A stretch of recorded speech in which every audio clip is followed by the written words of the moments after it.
Yay Media Group. So as a dietitian, there's certain things that just when you see people, you run into them, whether it's, friends, family, or even somebody at the grocery store, there's certain conditions that come up often that someone's received a diagnosis and they're not sure what to do about it. The four main ones that we hear often: blood sugar, cholesterol, blood pressure, and then we're throwing reflux in there. So if you or someone you care about has one of these conditions or some of these conditions, this episode is for you. We're talking through those practical starting points that I would share with you if we were sitting down having coffee or just going for a walk. No hype, not anything complicated, just where to start. A quick note before we dive into today's podcast. If you like what you hear, I would love for you to subscribe to Fueled Wellness and Nutrition, wherever you download your podcast. It would also be incredible if you take a minute to rate and review this podcast. Those things do matter and they really help us. I'm Molly Kimball. Welcome to Fueled, a wellness and nutrition podcast. I'm a registered dietitian and nutrition journalist with a passion to help people live their strongest, healthiest life possible. In my weekly TV segments and columns, there's a limited amount of time and space to cover everything, but there's so much more to share. This podcast is my opportunity to dive deeper into the topics you want to know about. Welcome to Fueled Wellness and Nutrition. I am Molly Kimball, registered dietitian and nutrition journalist. Today's episode, it is very intentionally timed. And what we mean by that, here in South Louisiana, there's this stretch that falls, right after Mardi Gras, before Easter. It's kind of our version down here of a new year. So we call it the New Orleans New Year, but it's not just New Orleans. It's everywhere in South Louisiana that celebrates Carnival. That window is basically our new year. It's when our routines settle back in, our schedules start to normalize a bit, and people start thinking, all right, now I am ready to start focusing on myself again. And over the past few weeks, I've had the same conversations, like I was saying, come up over and over again. So there's those main conditions that people have something, they've received this diagnosis, but they just haven't been putting the time or the focus into managing it well. And these are those conversations that come up when we run into people: blood sugar, blood pressure, cholesterol, reflux. And it's the whole thing of, I know I should do something about this, but I haven't yet, or they don't even know where to start. So today we're going to talk through these four common health topics, what I would say if we're sitting down and just kind of on the fly. So these conversations happen a lot. This is not to replace a full nutrition consult with a registered dietitian. It is not meant to override your provider's advice. And it's also not meant to be individualized medical care or nutrition guidance. Instead, think of this. What we're about to do is going to be rapid fire, y'all. It's four things. We're going to cover a lot of detail quickly. Think of this as how to start moving in a better direction for these different conditions. If you want or need more support, I'll be telling you how to connect with our lifestyle nutrition team at Oxnard Health. I'll put that in the show notes. So we're going to talk through blood sugar control, especially related to type 2 diabetes. I'm going to start with that one. Cholesterol beyond just LDL, reflux, some may say GERD, gastroesophageal reflux disease, and blood pressure. We're going to talk about what actually matters, what are those key lifestyle considerations, and where supplements might be able to fit in after your lifestyle foundation is in place. So, starting with blood sugar or type 2 diabetes. This is the one I want to go with because this has come up the most recently. And as I'm recording this, it came up again twice in 2 weeks. And this conversation was just a couple of days ago. So I had coffee with a friend and he was diagnosed with type 2 diabetes last summer. So about 8 months ago. He is very, very proactive. He's had cancer. He's been very proactive in his treatment of that. He's always taken a holistic approach when he can, works very closely with his providers. They work with him, support him, kind of having that team type approach. So he was diagnosed 8 months ago with type 2 diabetes. He was given a prescription for metformin for his glucose levels. Metformin is one of the most common type 2 diabetes medicines. He was given a prescription for metformin and he was told to come back in 3 months to have his labs rechecked, and that was it. So no referral to a dietitian or a certified diabetes educator, no explanation of even really kind of what this meant, but especially no tools to track his glucose. So not recommending finger sticks because he's so proactive, but didn't get the guidance to do this. Even something as basic as doing finger sticks with like an AccuCheck to see a snapshot of right now, where are my glucose levels, and not anything like a continuous glucose monitor, which is even better, showing things in real time. So he felt very hopeless. He felt very frustrated. He felt very not listened to. And unfortunately, it's not uncommon, and it's not about being negative about physicians or providers. I work with so many physicians that are with our clients, our clients' providers, but also my own, who are really incredible at listening, hearing, providing that guidance, referring out when they need, and really making sure that we have all the information we need to start to make the changes or to make the decisions we need to make. But it's also not uncommon for someone to receive a diagnosis for something maybe like type 2 diabetes and just get a prescription for a medication and then be sent on their way. And unfortunately, I think depending on the provider, sometimes that's what they're used to. It's what patients, a lot of times, unfortunately, people want that quick fix. So it's kind of, it goes both ways. But in this situation where someone, and if you're listening to this podcast, I would say you're that someone, wants the additional information, the guidance. You don't just want a prescription for a medication and be sent on your way. This is what we're going to be talking about. So when we're talking about this first of our 4 conditions, blood sugar, even if you don't have type 2 diabetes or diabetes, blood sugar matters. So when we have these highs and lows, especially extreme highs and lows of our glucose levels, it's affecting our energy, our mood, our focus, our cravings. These blood sugar fluctuations are also linked to increased inflammation, hormonal disruption, and over time, our body can need to release more and more insulin just to keep those glucose levels in range. And so when that happens, it's putting a strain on our pancreas, and that can ultimately end up contributing to greater insulin resistance. And so you may say, I haven't been diagnosed with diabetes, or maybe you have been diagnosed with pre-diabetes, or maybe not even that yet, but keeping our blood sugar levels in I don't want to use the phrase tight range, but I would say tight range, and trying to keep, just trying to keep things, not having these big spikes and crashes, but little hills and little ups and downs of our glucose level is fine and it's normal. And when we're doing that, it's helping to keep not just our glucose levels normal, but our energy, our mood, our focus, all of that stuff. So when we're talking about what we're going to be talking about over this next block of glucose control and diabetes, we're specifically talking about type 2 diabetes. It is a completely separate and different type of diagnosis from type 1 diabetes. I'm not going to open that door. We're going to be hitting these other things quickly. With type 1 diabetes, absolutely, we've got to have you working with a certified diabetes educator, understanding insulin dosages, sliding scale, et cetera. So we're not talking about type 1 diabetes at all. Everything we're talking about is going to apply to type 2 diabetes, whether someone's managing it with a medication or lifestyle changes alone, and also someone who is looking for better blood sugar control even before a full diagnosis of type 2 diabetes.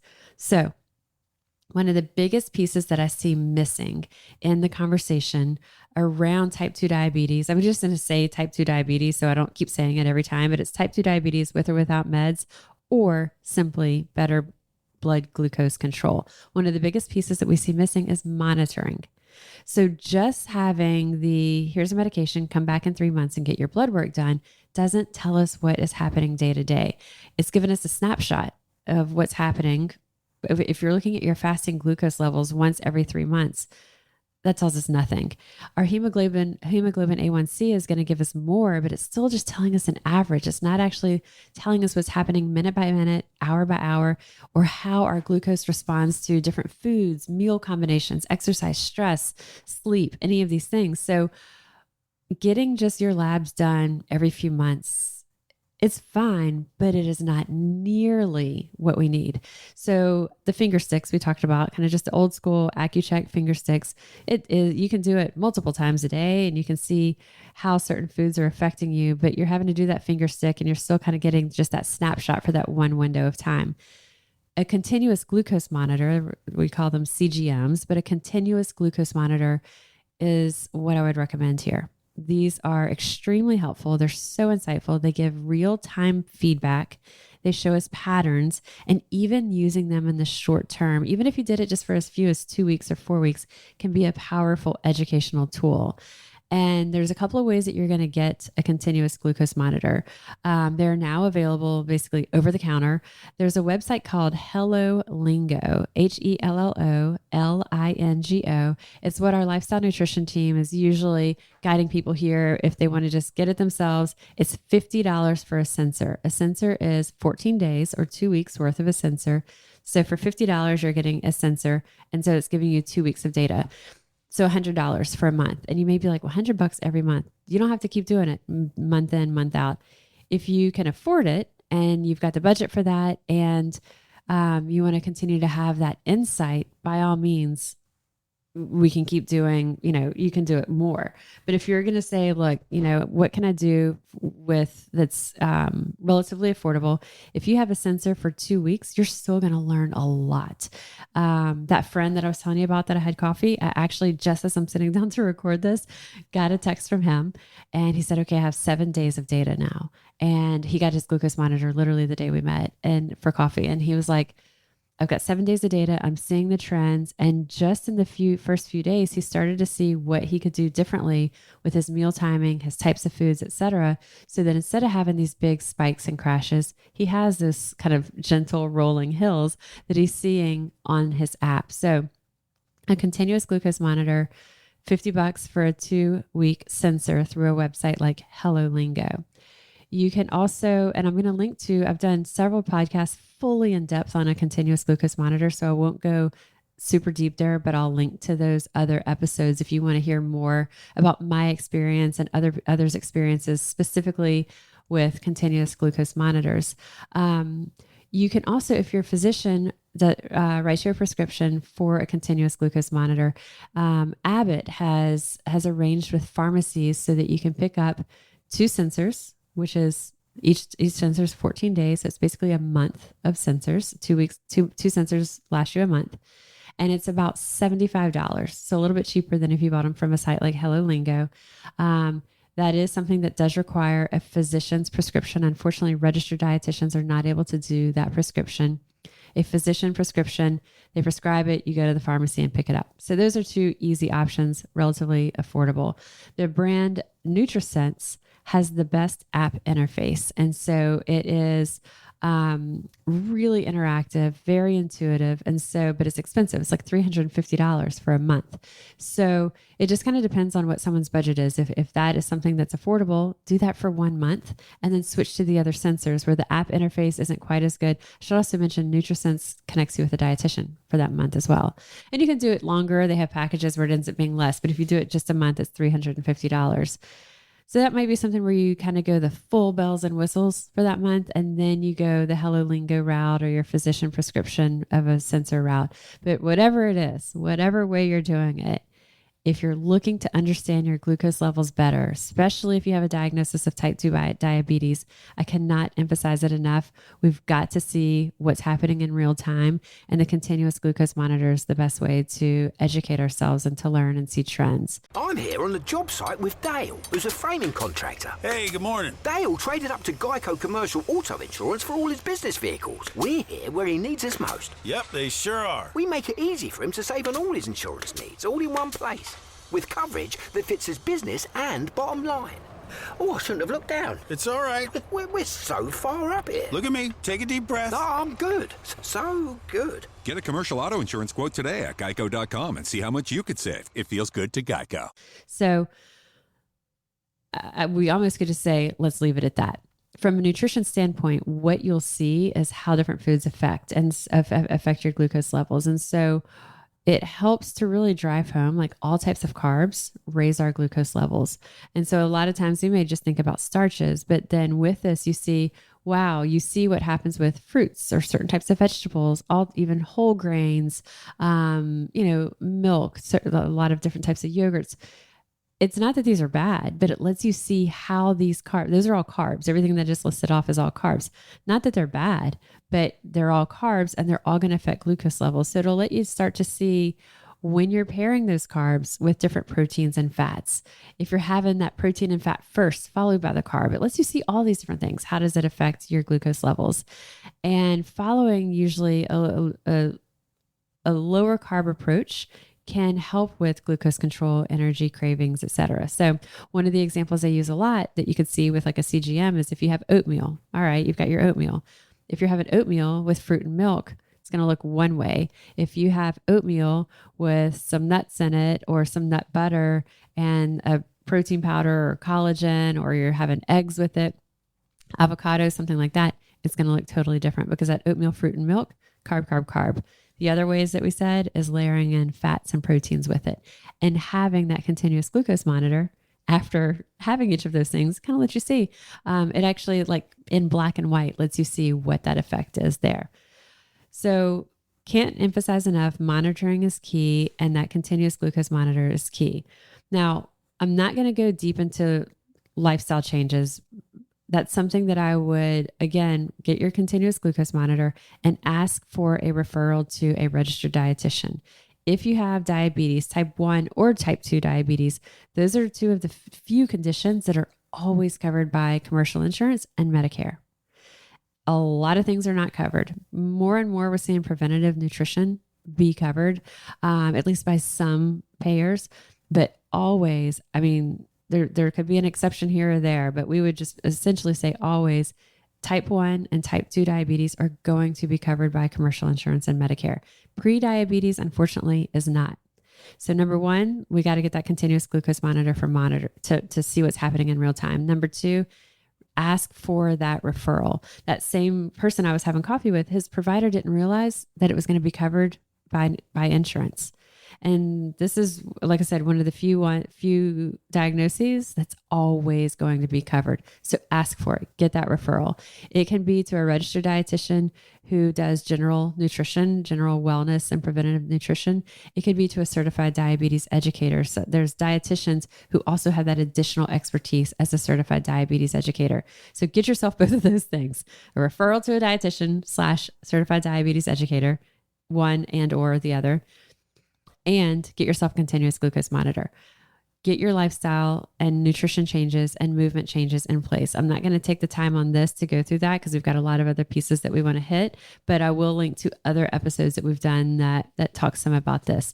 I want to talk about 3 supplements that have some research showing that they can at least help move the needle slightly. So you hear me, I'm not saying that these are going to save the day. These aren't going to miraculously help you come off of like a diabetes medication. But what we see with people is when we add in these 3, it can help to lower the dosage needed of something like metformin. In some cases, especially when combined with nutrition and exercise, we're able to see people drop that dose of metformin and in some cases come off of metformin.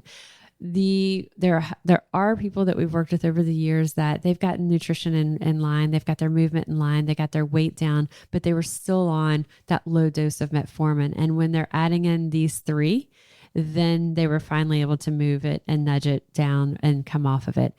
Not saying that's going to happen for everyone. And there's other supplements that we're going to talk about later in this podcast that have a lot of robust evidence behind it. These 3 are some that they're going to be pretty benign. There's really not a reason not to do them, but the improvement might be slight. But to me, I would say every little bit helps. The 3 we're going to say chromium picolinate, 400 milligrams a day, or 400 micrograms a day, MCG, divided into 2 doses. The second is alpha lipoic acid, 600 milligrams daily. And then apple cider vinegar, 2 tablespoons, anywhere between 2 tablespoons, which is 1 ounce, to 2 ounces. You want to dilute that for sure in about 4 to 6 ounces of water. And so those 3 things If you're on something like metformin, don't add them all at once. What can happen is if they are helpful to you, it could result in like a low blood sugar reaction. Add one and then see what happens with your continuous glucose monitor for the next week. Add the next one. So now you're taking 2 of these. And then the following week, add the third. So chromium picolinate, 400 micrograms.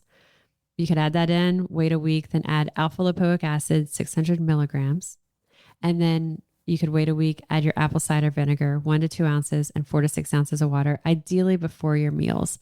Apple cider vinegar gets a lot of hype for a lot of stuff, but one of the only things that it has some science showing that it's effective with is glucose control after a meal, especially when you take this diluted apple cider vinegar before a meal. So again, taking them one at a time, adding them one at a time, see what happens to your glucose levels. And we can't say it enough. Ask for that referral for a dietitian. Type 1 and type 2 diabetes are covered by insurance, and get that continuous glucose monitor. So that's it. And just a very quick snapshot of if we were having coffee. if you're that friend who I had coffee with the other day, this is essentially what we covered. The next one that we get is cholesterol.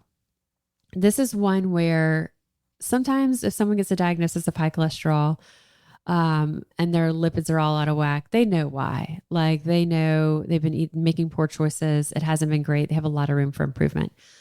On the flip side, there's a lot of people who may get that diagnosis and they're like, man, I feel like I'm doing everything well. What is going on? And it can be really frustrating.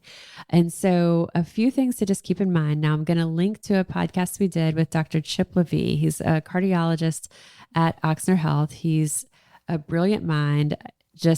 I'm convinced he has like a photographic memory. He and I have done 2, if not 3 podcasts, but we did one specifically on beyond LDL. But so it's not just LDL, it's not just total cholesterol to look at, but beyond that, what do we look at? And he and I spent an hour going through just this. So I'm going to link to that podcast. But in short, a couple of things to keep in mind. Total cholesterol, look right past that. One of the phrases that he uses, he says, total cholesterol is totally misleading. So look at what your total cholesterol is, okay, but don't be alarmed if it's over 200. Let's look and see what that makeup is of that. So the other that we would look at is LDL. And LDL in theory, or typically is called the bad cholesterol. HDL is called the good cholesterol. But a high LDL alone, as Dr. Levy also says, does not tell the full story. So there's some risk calculators. There's the ASCVD risk calculator that stands for atherosclerotic cardiovascular disease. And it looks at your 10-year risk of heart attack or stroke using a whole bunch of different factors, not just cholesterol. So this is something that if you get your lipid panel back, cholesterol is high, total, don't worry, total cholesterol is totally misleading. If you go, man, but that LDL, that bad cholesterol is also high. Okay, it doesn't tell the full story. Talk with your provider about doing a risk calculator, that 10-year risk for heart attack or stroke that looks at all these other factors. So that's step 1 on that. The other 2 tests that there's a whole bunch of different things that you can do, but 2 primary tests that Dr. Levy recommends for someone who does have elevated LDL to have kind of a deeper understanding. One is lipoprotein A, and the other is like a cardiac CT calcium score. So lipoprotein A, or it's sometimes called LP little a, it's genetically driven. So it's not affected so much by diet or exercise. So if you have a elevated LP little a, it's hard to change it. So that can feel discouraging. However, it's good to just know what it is, because higher levels of LP little a or lipoprotein little a, they're associated with an increased buildup of plaque in our vessels, blood clots, inflammation. So lower is better. And so knowing what your LP little a is helps to give you an idea of overall risk. And under 30 is considered optimal there. The other is your cardiac CT calcium score. So a score of 0 is going to indicate a very low short-term risk. That calcium score is looking at just that, the calcified plaque in your vessels, in your coronary arteries. Higher score indicates greater plaque formation, higher cardiovascular risk. So those are 2 tests to do. If your LDL comes back high, then talk with your doctor about your 10-year risk assessment with something like the ASCVD risk calculator. And then also talk to them about doing the lipoprotein A, LP little a, and cardiac CT calcium score. So those are two things that you could look at to see. So from there, if you are determined to be at risk and you need to actively lower their cholesterol and LDL, statins, you'll talk to most providers, including Dr. Levy, will look at statins as being safe and effective. And many of them are taking the statins themselves. And so depending on what your situation is and just how high your risk is, you may not have the luxury of deciding if you do or don't want to take it. Like it might be one of those things that it wouldn't be wise to not take that statin. So we want to recognize that.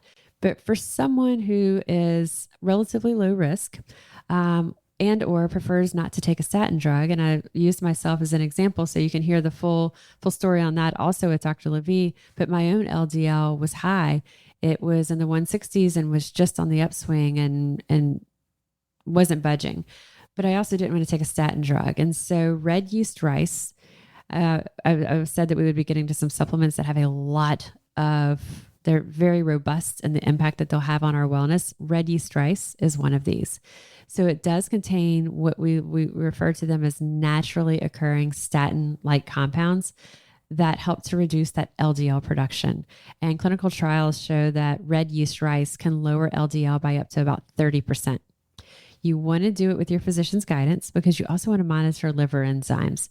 For many people, most people even, it's not an issue, but you definitely want to keep an eye on that.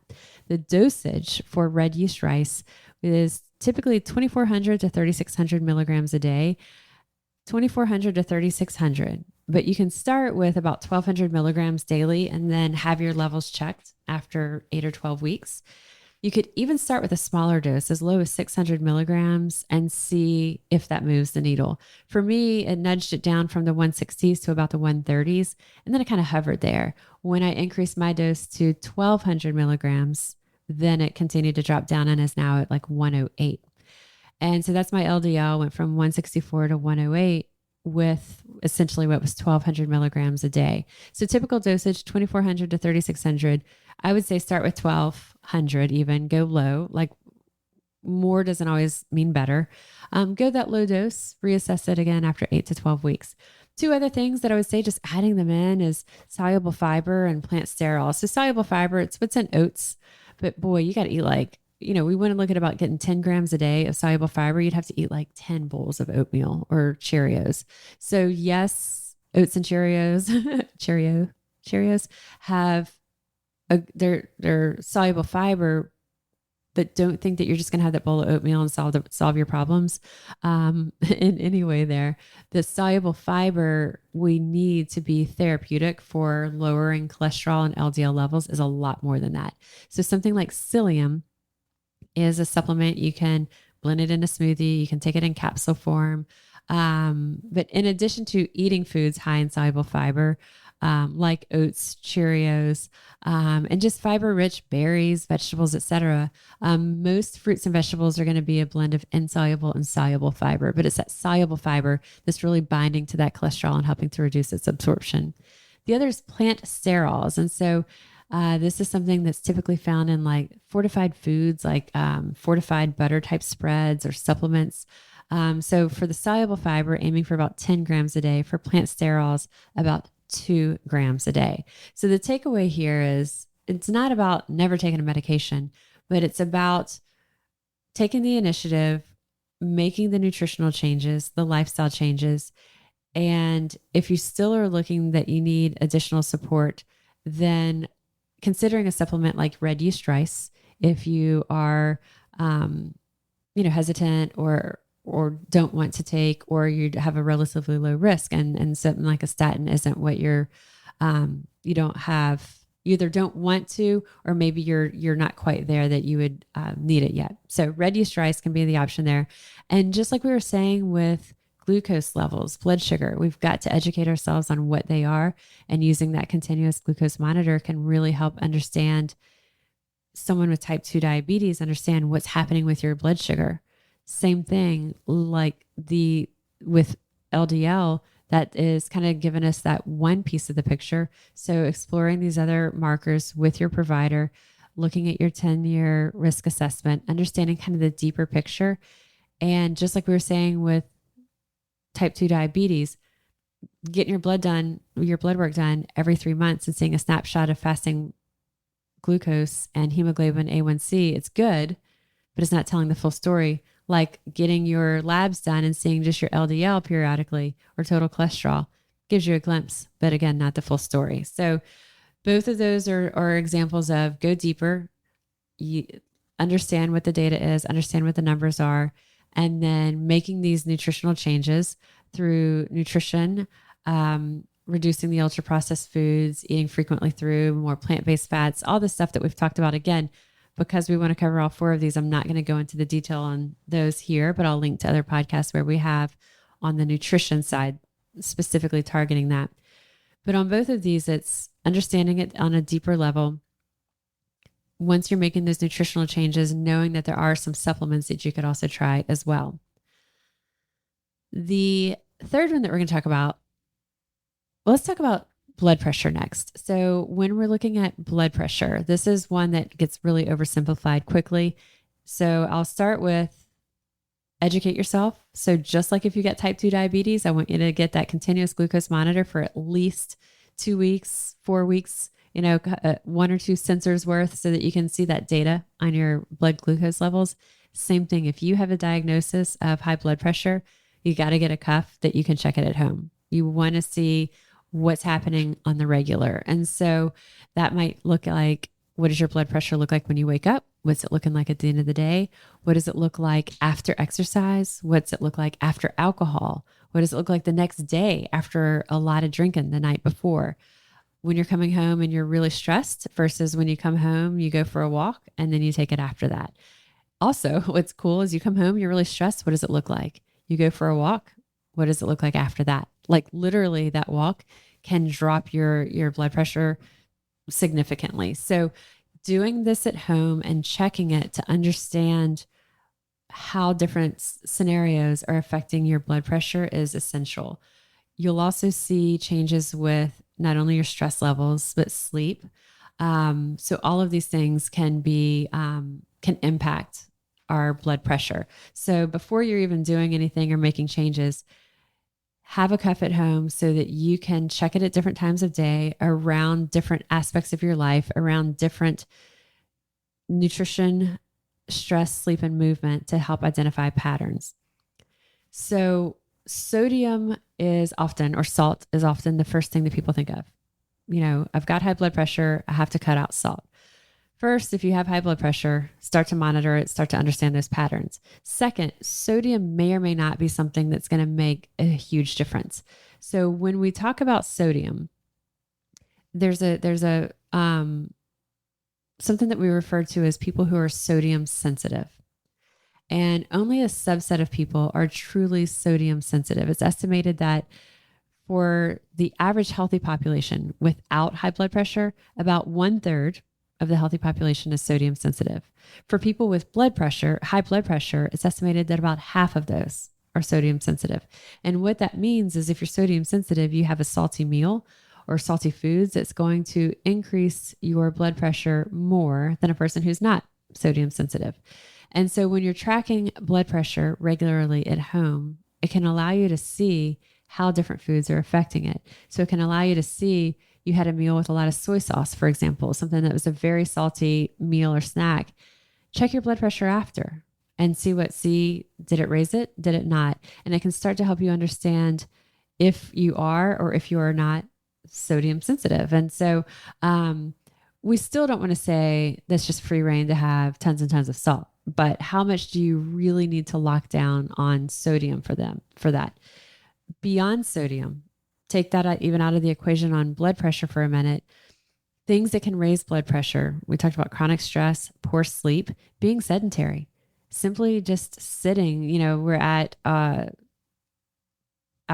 desk, in our car, at our computers, watching TV, whatever it is. Being sedentary, that lack of regular movement can raise blood pressure. Being overweight, being obese can raise blood pressure.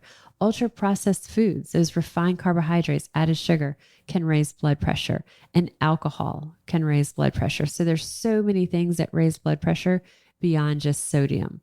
So sort of like with cholesterol, it gets really kind of oversimplified for like bad cholesterol, LDL, kind of similar to this. If someone gets a diagnosis of high blood pressure, the first thing we hone in on is I got to cut back my salt. Well, if let's first, I would say one of the first things we want to look at is movement, because getting that regular movement in also helps with stress. It can also help with weight, and just movement alone can help with blood pressure control. And when it comes to food, really looking at those ultra processed foods, those refined carbohydrates, those added sugars, there's also often a lot of salt layered into these ultra processed foods. So the salt shaker may or may not be the biggest culprit of your high blood pressure, but you'll never know it unless we're checking it on the regular. And we're also kind of looking at all these other factors. So kind of keeping all those things in mind there. Another thing, when we kind of focus on the positive of what can we add in, increasing our foods that are rich in potassium can also be helpful when it comes to blood pressure. So it's one thing to keep salt or sodium in check. Yes. Again, we don't want to just go just unlimited. But the other is increasing our potassium rich foods. So when you think of potassium, what is the first food that comes to mind? If you said bananas, you're with most people. So most people, when they think potassium, they think bananas, and bananas are a fine source of potassium. Personally, I don't think that they're the best. I love something like Greek yogurt or cottage cheese for potassium, because we're also going to get calcium there. We're also going to get protein there. We're getting so much other nutrients there, besides just the carbs and natural sugars of the banana. Leafy greens. So all of our leafy greens are rich in potassium. Beans, legumes are rich in potassium, and fish, lean pork, all of these things high in potassium. So potassium rich foods, bumping those up, dialing back our salt, limiting that added salt if needed. Typically, we would say if someone is sensitive to sodium, it might be 1,500 to 2,300 milligrams a day. And that's, again, one of those where working with your provider, working with a registered dietitian can be helpful. A couple of supplements to add in that can also help support. Potassium is pretty easy to get through foods. Like we said, leafy greens, legumes, yogurt, Greek yogurt, etc. Supplements that you could consider adding in that can help support healthy blood pressure. One is magnesium, magnesium glycinate or citrate, 200 to 400 milligrams daily. Helps to support basically vascular relaxation. So relaxing our vessels that can help with supporting healthy blood pressure. The other is omega-3 fatty acids, EPA and DHA. So looking for a supplement that gives you 1,000 to 2,000 milligrams daily, which also supports that healthy blood vessel function, helps reduce inflammation also, and can modestly lower blood pressure in some people. And then the third is CoQ10. A lot of times we think of CoQ10, we take it in conjunction with a statin, but adding CoQ10, 100 to 200 milligrams a day, can support the cellular energy production in our heart muscle, but can also help improve the function and pliability of our vessels, which can play a role in blood pressure regulation. So all of these things, similar to actually with blood sugar, as you're moving more, as you're exercising, if those extra pounds are starting to come down, if you're changing your diet, you're reducing those ultra processed foods, if you're doing techniques, mindful breathing, etc., that's helping with stress levels, doing the walk after work that's helping with stress, and or you're adding in any of these supplements, it's possible, especially if you're taking a medication for blood pressure and you're making all these lifestyle changes, it can be really easy for blood pressure to drop too low. And you can kind of feel lightheaded, a little kind of almost like a low blood sugar reaction, but it's low blood pressure. So if you are taking blood pressure medications and you're also making these improvements, even if the main change you gave was you stopped drinking, it is likely that your blood pressure is going to come down, and you may need to work with your provider to adjust that dosage of medication, which goes back to, as we said earlier, monitoring that blood pressure at home is going to be key so that you know what's happening and you can stay in communication with your providers on that. So the fourth one that we're going to talk about, this one is our fourth and final, and it is reflux. And sometimes reflux is just called reflux, or sometimes people call it heartburn, GERD, gastroesophageal reflux disease. a couple of things here. There's medications that you can take like Nexium, but long-term use can interfere with certain nutrient absorption. It can harm and be disruptive to our bone density. So taking a proton pump inhibitor like Nexium long term is not ideal. And if it's something that you're doing, definitely talk about it with your provider. The things that are probably going to worsen things like reflux or heartburn. Large meals, late meals, laying down soon after you eat, alcohol again can be disruptive for reflux. And so doing the opposite of that, small frequent meals, not laying down right after you eat, movement, that light walk, even a short leisurely walk after a meal can help. And then again, identifying your own personal triggers for foods that are affecting reflux. The supplements that can be used, something like licorice, the supplemental form is called DGL licorice. And then there's another one called slippery elm. And you can get both the licorice and slippery elm in the tea called throat coat. So if you've seen, the company is called Traditional Medicinals, and they make throat coat tea, which has these two key ingredients in it. And so even sipping something like that, with meals, before, during, and or after meals could be helpful, and kind of a way to get these two supplements, but without, in a tea form. And then also ginger and magnesium could be helpful for reflux. And then one thing that I think is really interesting is alkaline water. So there's a lot of claims and a lot of big talk around alkaline water. And Evermore, which is an alkaline water, it is an artesian water that's local here, locally sourced, just north of New Orleans. And one of the things that they had a study done that I thought was just really interesting. And what I love a bunch of things about Evermore, and they don't actually sponsor this podcast. They sponsor our WGNO TV segment. So it has nothing to do with the podcast that I'm saying here, but I do love their product. I love the way it tastes. I love the clean smoothness of it. I love that it's local. And I like the alkalinity of it. I also like, as a company, that they don't make broad sweeping claims that aren't backed by science. And so this one element that I'm about to share of alkaline water related to reflux, I think is just a really interesting kind of science class here. And so when you look at part of what's causing reflux, it's the stomach contents, including like acids, enzymes that are kind of traveling back up the digestive tract up to our esophagus. And part of that's what's causing that burning sensation of reflux. And in some of the juices, there are our stomach juices that are traveling their way back up. One of those enzymes is pepsin. And pepsin is a good thing. It helps to digest protein, among other things. But whenever we have that pepsin that is bound in the tissues in our esophagus and it starts to break down proteins there, part of that is that causing that irritation in those tissues. It's part of what's causing that burning sensation. And so there is a peer-reviewed published study of alkaline water that used Evermore specifically with a pH of 8.8 alkalinity.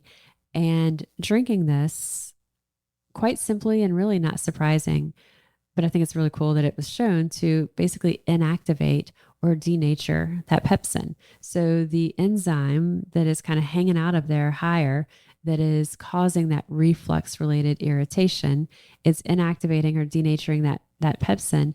And so it's buffering the acid that's happening there. So, and that's part of why when someone does drink something like alkaline water, they can experience symptom improvement. So I thought that that's just a fascinating understanding of the why, and kind of like what's happening on that tissue level of why you're experiencing some of that discomfort. And then also why something that seems as simple as alkaline water might help there.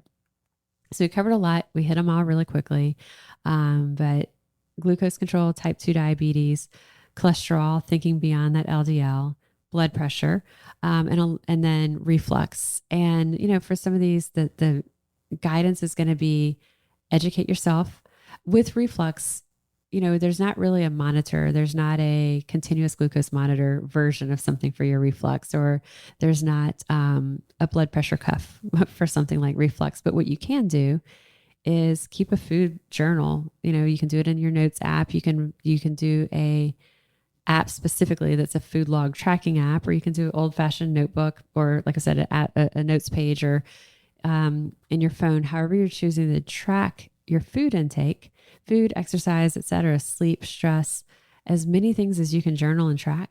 And then when you're having a flare up of reflux, that's still kind of the educating yourself about what's going on and what's causing the issues in the first place. So the takeaway from today is we don't have to do all these things at once.